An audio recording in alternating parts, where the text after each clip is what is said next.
ಮಣ್ಣು ತಿಂದ. ಹಾಗೆ ಹಾಗೆ ಹೋಗ್ಲಿ. ಎಂತದು?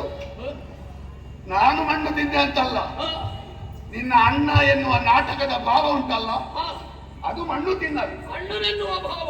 ಹೌದು. ನಿನ್ನ ಧೂರ್ತ ಲಕ್ಷಣ ಎಲ್ಲ ನಮಗೆ ಗೊತ್ತಾಗ್ತದೆ. ಎದುರಿನಿಂದ ಮಾತಾಡುವವರನ್ನಾದ್ರೂ ನಂಬಬಹುದು, ಎದುರಿನಿಂದ ನಗು, ವಾಣಿ ಚಂದನ ಶೀತಲ, ಹೃದಯದಲ್ಲಿ ಕತ್ತರಿ. ಓ ಪಾಪಿ, ಓ ಆದ್ರೂ ನಿನಗೊಂದು ಅನುಮಾನ ಉಂಟು ನಿನ್ನನ್ನೇ ಕರೆಯುವುದು ಅಂತ. ನೀನು ಅದರ ಬಗ್ಗೆ ಸಂಶಯವೇ ಪಡಬೇಡ. ಆ ವಿಷಯದಲ್ಲಿ ನಿನಗೆ ಸ್ಪರ್ಧೆ ಕೊಡ್ಲಿಕ್ಕೆ ಇನ್ನೂ ಯಾರು ಹುಟ್ಟಲಿಲ್ಲ. ನಂಬಿಕೆ ದ್ರೋಹಿ, ಜಗಳ, ಹಗರಣ ನಿನಗೆ ಆಗಾಗ ಮಾಡ್ತಾ ಇರ್ಬೇಕಾಗ್ತದಲ್ವಾ? ನೀನು ಈ ಜಾಗದಲ್ಲಿ ಆಗಾಗ ಬರ್ತೀಯಲ್ವಾ? ಯಾವಾಗಲೂ ಶಾಶ್ವತವಾಗಿ ಇರುವುದಿಲ್ಲ ನಿನ್ನ ಹಾಗೆ, ಆಗಾಗ ಬರ್ತೇನೆ. ಅಲ್ಲ, ಶಾಶ್ವತವಾಗಿದ್ಯಲ್ವ ನನ್ನ ಮೂಗಿನ ಮೇಲೆ ಇದ್ದ ಹಾಗೆ ನೀನು ದಿನ ಆ ಬೆಟ್ಟದಲ್ಲಿ. ಏ ಮಲ ಮಂಗ ಬಾನು ತನುಜ, ನಿನ್ನ ಅಪ್ಪ ಒಂದು ದೊಡ್ಡದಿದ್ದ ಕಾರಣ ಕೆಲವು ವರ್ಷ ಆ ಸೂರ್ಯಮಂಡಲದಲ್ಲಿ ಬದುಕಿದೆ. ಈಗ ಊರಿನವರು ಕಲ್ಲೋಡೆಯದೆ ಯಾಕೆ ಬಿಟ್ಟಿದ್ದಾರೆ ಅಂತ ಕೇಳಿದ್ರೆ, ನನ್ನ ತಮ್ಮ ಬಳಿರೆ ಅನುಜ, ಎಂತ ಅಪ್ಪನಿಗೆ ಎಂತ ಮಗ. ಬಳಿರೆ ಅನುಜ ಅಂತ ಹೇಳಿದೆಲ್ಲ ಸಂತೋಷ ಆಯ್ತು. ನನ್ನ ಅನುಜನಾದ ಕಾರಣ ಬಳಿರೆ ಇಲ್ಲಿವರೆಗೆ ಬದುಕಿದ್ದಿ. ಇಲ್ಲವೇ ನೀನು ಮಾಡಿದ್ದಕ್ಕೆ ಊರಿನವರೇ ಕಲ್ಲು ಹೊಡೆದು ಬದುಕಿದ್ರು. ಹೆಚ್ಚಾಗಿ ಸಿಕ್ಕಿದ ನನ್ನ ಬದುಕಿಗೆ ಬಳಿರೆ ಅನುಜ. ಹೌದೇನ? ನಿನಗೆ ಯಾವಾಗ ಮರಣ ಪರಾಕ್ರಮ ಆರಂಭ ಆದದ್ದು? ಯಾಕೆ? ಎಷ್ಟು ಸಲ ಆಯಿತು? ನನ್ನ ಬಗ್ಗೆ ನಿನಗೆ ಗೊತ್ತಿರುವುದಕ್ಕಿಂತ ಹೆಚ್ಚು ಮತ್ತೆ ಯಾರಿಗಾದ್ರೂ ಗೊತ್ತಿರುವುದಕ್ಕೆ ಸಾಧ್ಯ ಉಂಟಾ? ನಿನ್ನ ಕುರಿತು ಸಂಶೋಧನೆ ಮಾಡಿ ಒದಗಿಸಬಹುದಾದಂತಹ ಮಾಹಿತಿ ನನಗಿದ್ದಷ್ಟು ಯಾರಿಗೂ. ಯಾವುದು ಸಂಶೋಧನೆ? ಸಂಶೋಧನೆ, ನಿನ್ನ ಸಂಶೋಧನೆ ಅಲ್ಲ, ನಂಬುವ ಸಂಶೋಧನೆ ಅಲ್ಲ. ಕೆಲವರೆಲ್ಲ ಸಂಶೋಧನೆ ಮಾಡ್ತಾರೆ, ಹೇಗೆ ಗೊತ್ತುಂಟ?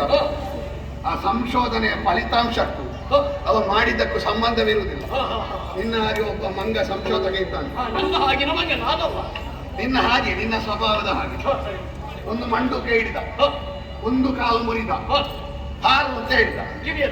ಹೌದು, ಹಾರಿ ಇನ್ನೊಂದು ಕಾಲು ಮುರಿದ. ಅದು ಎಷ್ಟು ದೂರ ಹೋಯ್ತು ಅಂತ ನೋಡ್ಲಿಲ್ಲ. ಇಲ್ಲ ಇಲ್ಲ, ಪುನಃ ಹಾರು ಅಂತ ಹೇಳಿದ. ಬಹಳ ಕಷ್ಟದಲ್ಲಿ ಹಾರಿತು. ಮೂರನೇ ಕಾಲು ಮುರಿದ, ಮೂರು ಕಾಲು ಮುರಿದ. ಹಾರು ಅಂತ ಹೇಳಿದ. ಎಲ್ಲಿಗೆ ಹಾರುದು? ಎಲ್ಲಿಗೆ ಹಾರುದು? ಹಾರ್ಲಿಕ್ಕೆ ಆಗ್ಲಿಲ್ಲ. ಇವ ಏನು ಫಲಿತಾಂಶ ಬರಿಬೇಕು? ಮೂರು ಕಾಲು ಮುರಿದ್ರೆ ಹಾರ್ಲಿಕ್ಕೆ ಆಗುದಿಲ್ಲ, ಫಲಿತಾಂಶ ಬರಿಬೇಕು. ಹಾಗೆ ಬರೀಲಿಲ್ಲ. ಮೂರು ಕಾಲು ಮುರಿದ್ರೆ ಮಂಡುಕಕ್ಕೆ ಕಿವಿ ಕೇಳುವುದಿಲ್ಲ ಅಂತ ಬರ್ತದೆ. ನಿನ್ನಂತ ಒಂದು ಅಂತ ಹೇಳಿದ್ರು ಪ್ರಾರಂಭಕ್ಕೆ. ಅದಕ್ಕೆ ನಾನು ನಿನ್ನ ಸಂಶೋಧನೆಗೆ ಬೆಂಕಿ ಹಾಕ್ಲಿಕ್ಕೆ. ಹೌದೇನು? ನೀನು ಯಾಕೆ ಬರುವುದು ಅಂತ ನನಗೆ ಸ್ಪಷ್ಟ ಗೊತ್ತುಂಟು. ಆ ಅಂತಃಪುರದ ಒಳಗೆ ಇದ್ದಾಳಲ್ಲ, ನನ್ನೊಟ್ಟಿಗೆ ಇರುವವಳು, ಮೊದಲು ನಿನ್ನ ಹೆಂಡತಿ ಆಗಿದ್ದಾಳೆ. ನೀನು ಸಮಾಧಾನಕ್ಕೆ ಮಾತ್ರ ಹೇಳಿಕೊಳ್ಬೇಕಷ್ಟೇ. ನೀನು ಸತ್ತಿದ್ಯೋ ಬದುಕಿದ್ಯೋ ಅಂತ ಅನುಮಾನ ಬರಬಾರ್ದಲ್ವಾ? ಹಾಗಾಗಿ ಆಗಾಗ ಸ್ವರ ಎಬ್ಬಿಸಿ ಬೊಬ್ಬೆ ಹೊಡೆಯುವುದು. ನೀನು ಅಣ್ಣ ಯುದ್ಧಕ್ಕೆ ಬಾ ಅಣ್ಣ, ಅದು ನಿನ್ನ ಭೂತಕಾಲ. ವಾಲಿ ಅದು ವರ್ತಮಾನ ಕಾಲ.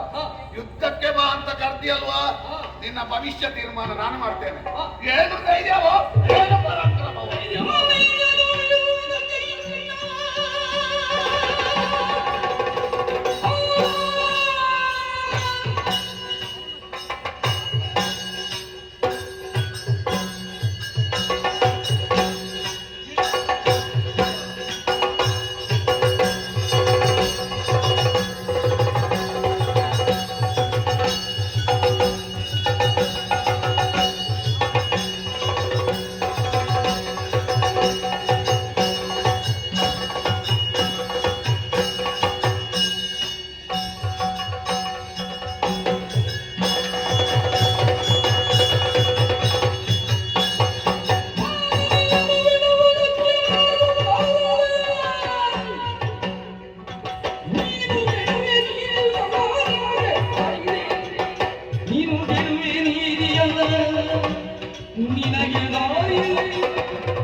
ನಿನ್ನ ಅಣ್ಣ ಅಂತ ಕರ್ತೀಯೋ ಮತ್ತೆ ಏನಾದ್ರೂ ಹಿಂದಿನಿಂದ ಮಾಡ್ತಿದ್ಲೆ ಅರ್ಥ. ನಿನಗೆ ಎಷ್ಟು ಜನ ಇದ್ದಾರೆ ವಾಲಿ ಅಣ್ಣ ಅಂತ ಕರೀಲಿಕ್ಕೆ? ನೀನು ಸೇರಿ ನೀನೊಬ್ಬನೇ. ಅಲ್ಲ, ಮತ್ತೆ ನಿನಗೆ ಅಭ್ಯಾಸ ಆಗಿದೆ. ಈಗೀಗ ನಿನಗೆ ಬದುಕಲಿಕ್ಕೆ ಗತಿ ಇಲ್ಲ. ಸಿಕ್ಕಿದವರನ್ನೆಲ್ಲ ಅಣ್ಣ ಅಣ್ಣ ಅಂತ ಕರೆದು ನನ್ನನ್ನು ವಾಲಿ ಅಣ್ಣ ಅಂತ ಕರಿಬೇಕಷ್ಟೇ. ಯಾಕೆ? ಊರಿನವರನ್ನ ಅಣ್ಣ ಅಣ್ಣ ಅಂತ ಕರೆದು ನಿನ್ನ ಸ್ವಂತ ಅಣ್ಣ ಯಾರು ಅಂತ ಮರ್ತೋಗಿದೆ ನಿನಗೆ. ನೀನು ನನಗೆ ಬರೀ ಅಣ್ಣ ಅಲ್ಲ, ಮದುವೆ ಮಾಡಿ ಕೊಡುವಂತಹ ಕಾಲದಲ್ಲಿ ತಂದೆ ಸ್ಥಾನದಲ್ಲಿ ನಿಂತು ಹಾ ನನಗೆ ಅಪ್ಪನ ಹೋದ ಹಾ ಅಪ್ಪಣ್ಣ ಓ ಅಣ್ಣಪ್ಪ ಅಣ್ಣಪ್ಪ ಅಣ್ಣ ಅಪ್ಪ ನಿನಗೆ ಅದೇ ಶಾಪ. ಅಣ್ಣ ಆವತ್ತು ನೀನೇನಿತ್ತು ಹಾ ರುಮೇನ ನನಗೆ ಪಾಡಿಗ್ರಹಣ ಮಾಡಿಕೊಟ್ಟು ಈಗ ಆರೋಗ್ಯ ಹಾಳಾಗಿದೆ ನಾನು. ಹೆಂಡತಿ ಹೆಂಡತಿ ಇಲ್ಲದೆ ಮಾನಸಿಕ ಆರಂಭ ಆಗಿ ಹೆಂಡತಿ ಇಲ್ಲದಿದ್ದ ಕೆಲವರೆಲ್ಲ ಹೊರಗಿನಿಂದ ನೋಡ್ಲಿಕ್ಕೆ ಹೇಗೆ ಗಟ್ಟಿ ಇರ್ತಾರೆ, ಆದ್ರೆ ಒಳಗಿನಿಂದ ತುಂಬಾ ಶಿಥಿಲಾಗಿರ್ತಾರೆ. ಅಣ್ಣ ಬಹುಶಃ ನಿನ್ನದು ಮಾನಸಿಕ ಹೆಚ್ಚಾಗಿ ಅದು ದೇಹಕ್ಕೂ ವ್ಯಾಪಿಸಿರಬೇಕು. ಅಣ್ಣ ಹಾ ಹೆಂಡತಿ ಇಲ್ಲದಿದ್ರೆ ಬೇಡ. ಹಾ ಹೆಂಡತಿ ಕುಳಿತುಕೊಳ್ಳಬೇಕಾದವರಲ್ಲಿ ಪಕ್ಕದಲ್ಲಿ ಬೇರೆಯವರೊಟ್ಟಿಗೆ ಕೂತು ಎಷ್ಟು ಜನ ಮಾನಸಿಕ ಆದವರಿಗೂ ಮಾನಸಿಕ ಅಂತ ಹೇಳಿದ್ರೆ ನಾವೇನು ತಲೆಬಿಸಿ ಮಾಡಿದ್ದಕ್ಕಿಂತ ನಾನು ನಿನಗೆ ಅಂತ ಹೇಳಿಲ್ಲ, ನಿನಗೆ ಅಲ್ಲ, ಮೊದಲು ನನ್ನದೇ ವಿಷಯ ಅಂತ ಗೊತ್ತುಂಟು. ನೀನು ನಿನಗಿಂತ ಮೊದಲು ಸ್ವಲ್ಪ ಕ್ಷಣ ಆದ್ರೂ ಬೇಗ ಹುಟ್ಟಲಿಲ್ವ ನಾನು? ನನಗೆ ಬಂದು ನೀನು ಪಾಠ ಹೇಳ್ಬೇಕಾ? ಹೌದೇನು? ನಮಗೆ ತಲೆ ಬಿಸಿ ಆದ್ರು ನಮಗಿಂತ ಹೆಚ್ಚು ನಮ್ಮ ವಿರೋಧಿಗಳಿಗೆ ಆ ಬಿಸಿ ತೋರಿಸ್ತೇವೆ. ನಿನಗೆ ತಲೆ ಬಿಸಿ ಆದ್ರೆ ನೀನು ಇದೇ ಇಡ್ಬೇಕಷ್ಟೇ, ನೀರಿನ ಹಂಡೆ ಇಡ್ಬೇಕಷ್ಟೇ ನಿನ್ನ ತಲೆಯಲ್ಲಿ. ನನಗೆ ಓದಿ ಹ, ಕಾಡಲ ಮಾಡು, ಹ. ನಿಜವಾಗಿ ಬೇಸರಿಲ್ಲ. ರಾಜ್ಯ ಭ್ರಷ್ಟರನ್ನಾಗಿ ಮಾಡು, ನಿನಗೆ ಮನಸ್ಸಿದ್ರೆ ನನಗೆ ಬೇಸರ ಇಲ್ಲ. ನಮ್ಮ ಅಪ್ಪ ಸತ್ತಾಗಲು ಇಷ್ಟ ಆಗಲಿಲ್ಲ ನೀನು. ಸತ್ಯ ಆ ಶ್ರದ್ಧಾಂಜಲಿ ಸಭೆಯಲ್ಲಿ ಇಷ್ಟ ಆಗ್ತದ್ದು ನನಗೆ ನೆನಪಿಲ್ಲ. ಮತ್ತೊಂದು ಹೀಗೆ ಇಷ್ಟ ಆಳೋದು ನೀವು. ನೀನೇ ತಂದೆಯಾಗಿ ನಿಂತು ಹ. ನನಗೆ ಪತ್ನಿಯಾಗಿ ಒದಗಿಸಿಕೊಟ್ಟಂತಹ ಪಾಣಿಗ್ರಹಣದ ಸತಿ ನಿನ್ನ ತಲೆಯಲ್ಲಿ ನೀನು ಮಂಗ ಅಂತ ಉಂಟಾ? ನಿನ್ನ ಭಾವನೆ ಗೊತ್ತಾಗುದಿಲ್ಲ. ಏನು ಮಂಗಗಳ ಭಾವನೆ ಗೊತ್ತಾಗುದಿಲ್ಲ. ನಗಡಿದ್ರು ಹತ್ರ ಒಂದೇ ರೀತಿ ಕಾಣುದಲ್ಲ. ಆದ್ರೆ ನೀನು ಅಳ್ಬೇಡ. ಅಣ್ಣ, ಓ ಮಂಗಗಳ ಭಾವನೆ ಮಂಗಗಳಿಗೆ ಗೊತ್ತಾಗ್ತದೆ. ಅದು ಗೊತ್ತಾಗ್ತದೆ. ಮಂಗಣ್ಣ ಹ. ಅಣ್ಣ, ನೀನು ಸಣ್ಣ ಮಂಗ. ಸಣ್ಣ ಮಂಗ. ಹ. ಅಣ್ಣ, ಪಾಣಿಗ್ರಹಣದಲ್ಲಿ ಸತಿಯನ್ನು ಒದಗಿಸಿಕೊಟ್ಟಂತಹ ತಂದೆಯ ಸ್ಥಾನದಲ್ಲಿರುವ ನೀನು ಹ. ನಾನು ಋಷಿಮುಖದಲ್ಲಿ ದೇಶಭ್ರಷ್ಟನಾಗಿದ್ದೆ. ಅಣ್ಣ, ಮಾನಿನಿಯನ್ನು ಬಿಡಬೇಕು, ಬಿಡುವುದಕ್ಕೆ ಮನಸ್ಸು ಬಾರದೆ ಮಾನಿನಿಯೊಂದಿಗೆ ಗಂಡನಾದವ ಎಷ್ಟೇ ಬಡತನದಲ್ಲಿ ಇರಬೇಕು. ಹ. ಇದು ನೀತಿ. ಹ. ಇದನ್ನ ಕೆಡಿಸಿದೆ ಅಂತ ಆದ್ರೆ ನೀತಿ ಕೆಡುವುದಿಲ್ಲ. ಅದೇ ಅಣ್ಣ, ಬರಿದೆ ನೀನು ಕೆಡ್ತಿದ್ದ ನೆನಪಿ. ನಿನ್ನದೇನು ಪ್ರವಚನವ? ನಾನು ಹೆಂಡತಿಯನ್ನು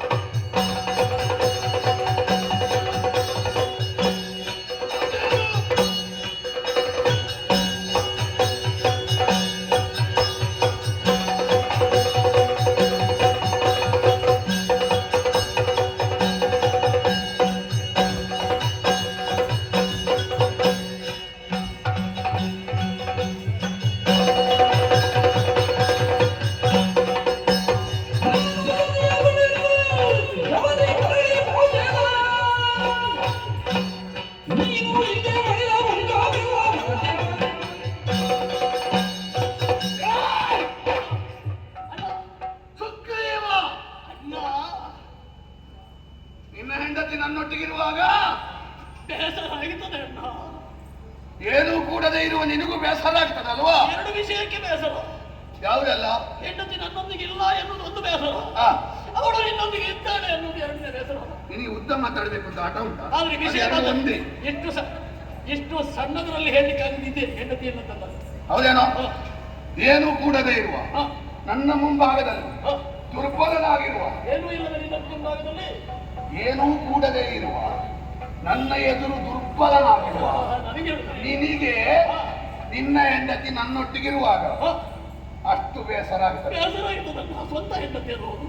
ಸೃಷ್ಟಿಕರ್ತನ ರಚನೆಯಳು ಅತಿಶ್ರೇಷ್ಠ ವಿಕ್ರಮಿ. ಹ, ವಾಲಿಯ ಹೆಂಡತಿ ಹ, ನಿನ್ನೊಟ್ಟಿಗಿರುವಾಗ ನನಗೆ ಹೇಗಾಗಿರಬೇಡ, ಅದು ಸ್ವಲ್ಪ ಗೊತ್ತಾಗಲಿ. ನಾವು ಆಡಿನೊಂದಿಗೆ ವಿರೋಧ ಕಟ್ಟಿಕೊಂಡ್ರೆ ಆಡು ಹಾದಾಗ ಎಷ್ಟು ಗಾಯ ಆಗ್ತದೆ ಅಷ್ಟೇ ಅದು. ಆನೆಯೊಟ್ಟಿಗೆ ವಿರೋಧ ಕಟ್ಟಿಕೊಂಡ್ರೆ ಆನೆ ತುಳಿದಾಗ ಎಷ್ಟು ನಷ್ಟ ಆಗ್ತದೆ ಅಷ್ಟು ಪುಡಿ ಆಗಬೇಕು. ನೀನು ವಿರೋಧ ಕಟ್ಟಿಕೊಂಡದ್ದು ಆನೆಯೊಟ್ಟಿಗೆ ಕಟ್ಟಿಕೊಂಡ ನೀನು ಆಡು. ನನಗೆ ಸ್ವಲ್ಪ ಆದದ್ದಕ್ಕೆ ನೀನು ಇಷ್ಟು ಪುಡಿ ಆಗದಿದ್ರೆ ನಾನು ಆನೆಯಾಗಿ ಪ್ರಯೋಜನ ಉಂಟಾ? ಸರಿ ಸರಿ, ನೀನು ಅಳಬೇಕು, ನೀನು ಮರಗಬೇಕು, ಮಲಗಿದ್ದೇನೆ. ನಿನಗೆ ಮಾನಸಿಕ ಆಗಬೇಕು. ಮಾನಸಿಕ ಆಗಿದೆ. ಈಗಲೇ ಮರಕಲ್ಲಿನಲ್ಲಿ ಹೇಳಲಿಕ್ಕೆ ತೊಡಗಿದ್ದ ಸುದ್ದಿ ಬಂದಿದೆ. ಹೌದೇನೋ? ನಾನು ಸತಿಯ ಕೊಡೆನು. ನನ್ನ ಸತ್ಯನ ಕೊಡು, ಓ, ನನ್ನ ಸತ್ಯನ ನನಗೆ ಕೊಡು. ಈಗಲೂ ಅವನದ್ದು ಆಯ್ಕೆ ಉಂಟು. ಇಲ್ಲದ್ರೆ ನನ್ನ ಹೆಂಡತಿ ಬೇಕು.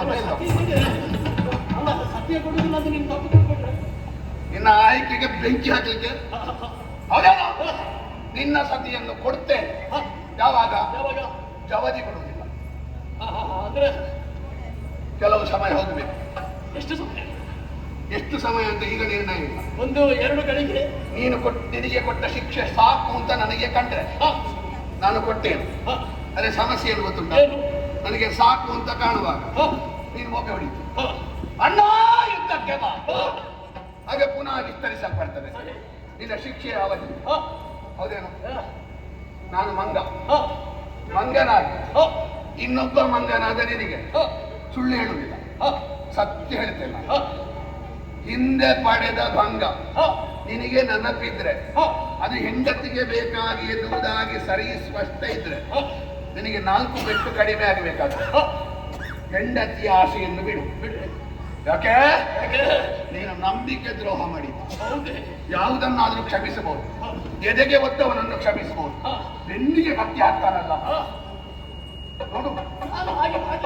ಹೇಗಿದ್ದಿ? ಈಗ ಸ್ವಲ್ಪ ಗಿಡ್ಡಾಗಿದ್ಯಾ ಅಂತಲ್ಲ? ನನ್ನೊಟ್ಟಿಗೆ ಇರುವಾಗ ಉದ್ದ ಇದ್ದಿ. ಯಾಕೆ? ನಾನು ಅರ್ಧ ಹಣ್ಣು ತಿಂದ್ರೆ 1/2 ಹಣ್ಣು ನಿನಗೆ ಕೊಡ್ತಿದ್ದೆ. ನಿನ್ನನ್ನು ಹತ್ತಲಿಕ್ಕೆ ಬಿಡ್ತಿರ್ಲಿಲ್ಲ, ನನ್ನ ಬೆನ್ನಿನ ಮೇಲೆ ಹಾಕಿಕೊಂಡು ಪರ್ವತ ಹತ್ತುತ್ತಿದ್ದೆ. ಇಷ್ಟೆಲ್ಲ ಪ್ರೀತಿಯನ್ನು ತೋರಿಸಿದ ನನಗೆ ವಿಶ್ವಾಸದ್ರೋಹ ಮಾಡಿದೆ. ಇನ್ನು ಮುಂದೆ ನನಗೆ ಹೆಂಡತಿ ಬೇಕು ಅಂತ ಬಂದ್ರೆ ಇಲ್ಲಿವರೆಗೆ ಬಿಟ್ಟಿದ್ದೇನೆ. ಇನ್ನು ಮುಂದೆ ಹೆಂಡತಿ ಇಲ್ಲ, ಪ್ರಾಣವೂ ಇಲ್ಲ ಅಂತ ಆದಿತ್ತು. ನೀನು ಯಾರಾದ್ರೂ ನಿನಗೆ ಯಾರಾದ್ರೂ ನ್ಯಾಯವಾದಿ ಪರಿಚಯ ಉಂಟಾ? ಹೌದು, ನನಗೆ ಸ್ವತಃ ನನಗೆ ಯಾರಾದ್ರೂ ಪರಿಚಯ ಇಲ್ಲ. ನಿನಗುಂಟು ಅಂತ ಅಲ್ಲ, ನಿನಗೆ ಯಾರಾದ್ರೂ ಪರಿಚಯ ಇದ್ರೆ ಕೇಳು. ಯಾರಾದ್ರೂ ಶಿಕ್ಷೆ ಪೂರ್ತಿಗೊಳ್ಳುವುದು ಯಾವಾಗ ಗೊತ್ತುಂಟ? ಮಧ್ಯದಲ್ಲಿ ಅವ ತಪ್ಪಿಸಿಕೊಳ್ಳುವ. ನಿನ್ನ ಶಿಕ್ಷೆ ಆರಂಭ ಆಗಿದೆ, ಮಧ್ಯೆ ಹೊರಗೆ ಬಂದು ನನ್ನನ್ನು ಕೆಣಕಿದೆ, ನಿನ್ನ ಅವಧಿ ವಿಸ್ತಾರ ಆಗ್ತದೆ. ಹಾಗಾಗಿ ಹಿಂದೆ ಪಡೆದ ಭಂಗವನ್ನು ನೆನಪಿಸಿಕೊಂಡು ಇಂದು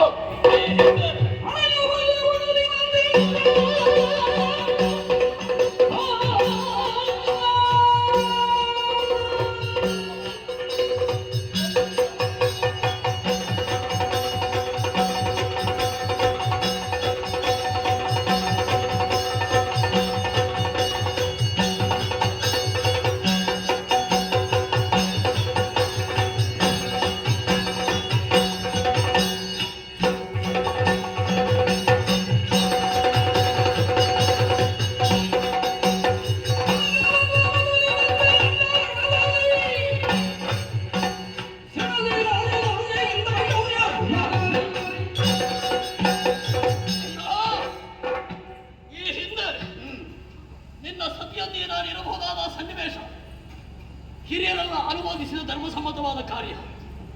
ಹಾಗೆ ಅಂತ ನೀನು ಮಾಡ್ತಾ ಇರೋದು ಧರ್ಮಸಮ್ಮತವಾದ ಕಾರ್ಯ ಅಂತ ಯಾರು ಹೇಳಿದ್ರು ನಿನಗೆ ಧರ್ಮಸಮ್ಮತ ಅಂತ? ದೊಡ್ಡವರೆಲ್ಲ ಹೇಳಿದ್ರು. ಯಾಕೆ ಹೇಳಿದ್ರು? ಜಾಂಬೂರು. ಯಾಕೆ ಹೇಳಿದ್ರು? ಯಾಕೆ? ನೀನು ಸತ್ತಿದ್ದೇನೆ ಅಂತ ಅಪಪ್ರಚಾರ ಮಾಡಿದ್ದಿ. ನೀನು ಕಾಯ್ತಾ ಇದ್ದಿ ನಾನು ಯಾವಾಗ ಗುಹೆಯ ಒಳಗೆ ಹೋಗುದು ಅಂತ ಅಪಪ್ರಚಾರ ಮಾಡಿದ್ದಲ್ಲ. ಮತ್ತೆ ಆ ಸನ್ನಿವೇಶದಲ್ಲಿ ಭ್ರಮೆ ನನ್ನಿಂದ ಆಗಿದೆ, ತಪ್ಪಾಗಿದೆ. ಹೌದಾ?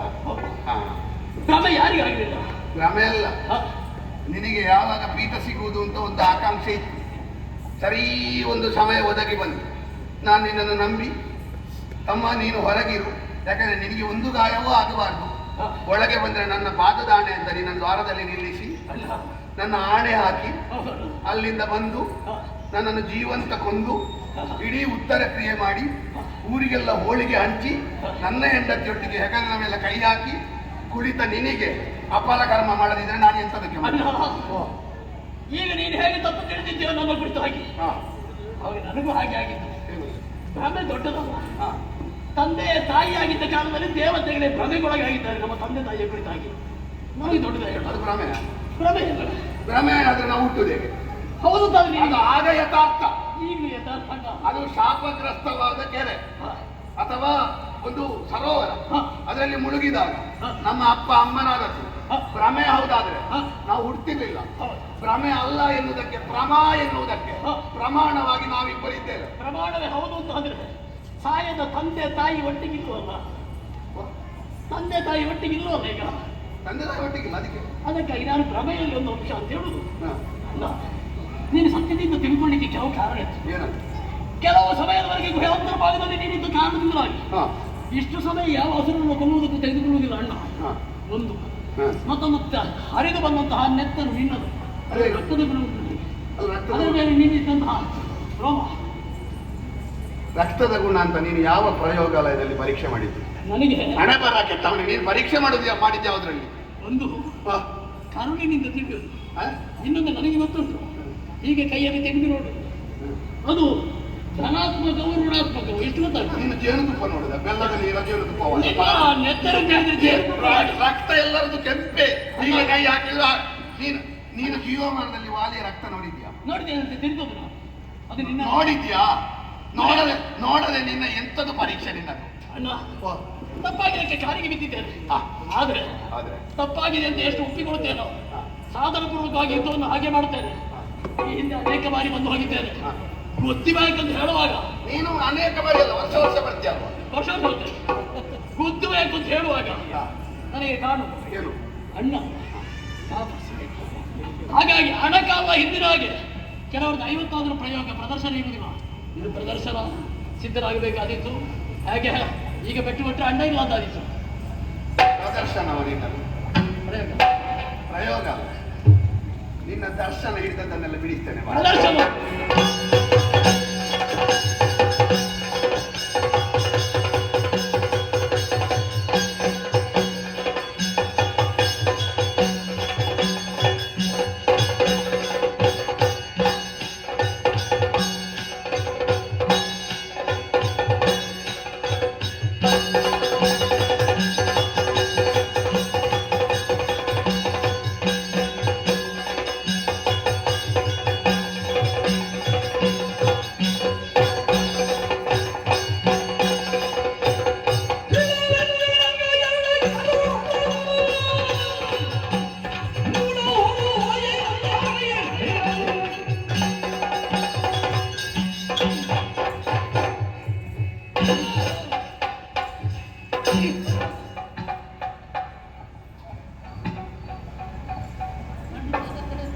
ನೋಡಿ ಅವ ಮಕರಾಸನದಲ್ಲಿ ಮಲಗಿದ್ದು.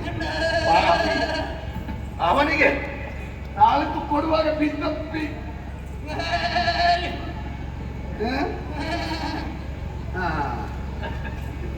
ಈಗ ಮೊದಲನೇ ರಾಶಿಗೆ ಬಂದ ಮೇಷ.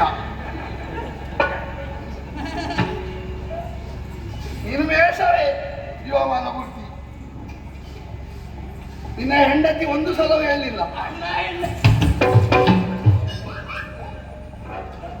ಅಯ್ಯೋ ನಿನ್ನ ಒಂದು ಅವಸ್ಥೆ. ಆ ಸಣ್ಣ ಸಣ್ಣ ಮಕ್ಕಳೆಲ್ಲ ನಗುವ ಹಾಗಾಯ್ತು ನಿನ್ನ ಜೀವನ. ದರಿದ್ರದ ಬದುಕೆ ನಿನ್ನ. ಬೀಳ ಬೀಳ ಯಾರು? ನಾನು ಬೀಳದ ಅನುಜ. ಇವನಿಗೆ ಎಲ್ಲಿ ಹೊಡೆದ್ರೆ ಎಲ್ಲಿ ತಾಗ್ತದೆ ಅಂತ ನಮ್ಮ ಹೊಡೆತದಲ್ಲಿ ಮಾತ್ರ ಇವನಿಗೆ ಗೊತ್ತಾಗುದು.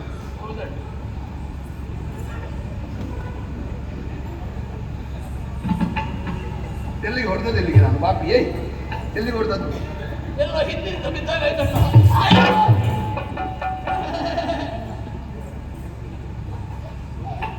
ಎದೆಗೆ ಬರದಿಂದ ತಿವಿದ ಮುಷ್ಟಿಯ ಏಟಿಗೆ ತಿರುಗಿ ತಲೆಯು ಬಾನು ತನುಜ ಹೊರಗೆ ಸೃಷ್ಟಿಗೆ.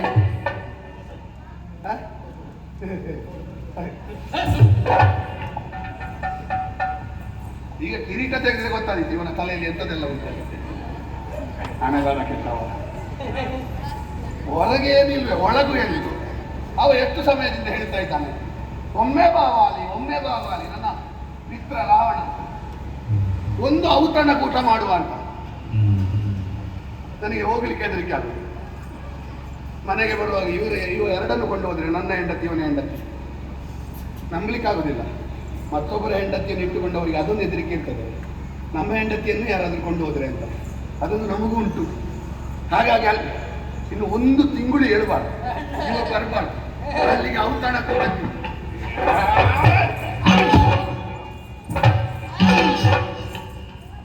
ಕೂಡ ಕೊಲ್ತಿದ್ದೆ. ಯಾಕೆ ಕೊಲ್ಲಿಲ್ಲ? ಸತ್ರೆ ನನಗೂ 13 ದಿವಸ ಸೂತಕ ಉಂಟಲ್ಲ. ನನಗೆ ಯಾವುದಾದ್ರೂ ಆದಿತ್ತು ತೆಂಗಿನಕಾಯಿ ಹಾಕದೆ ಊಟ ಮಾಡ್ಲಿಕ್ಕೆ ಆಗುದಿಲ್ಲ. ಆ ಮೆಣಸಿನಲ್ಲೇ ತಿನ್ಬೇಕಲ್ಲ ಪಾಪಿ. ಅದಕ್ಕೆ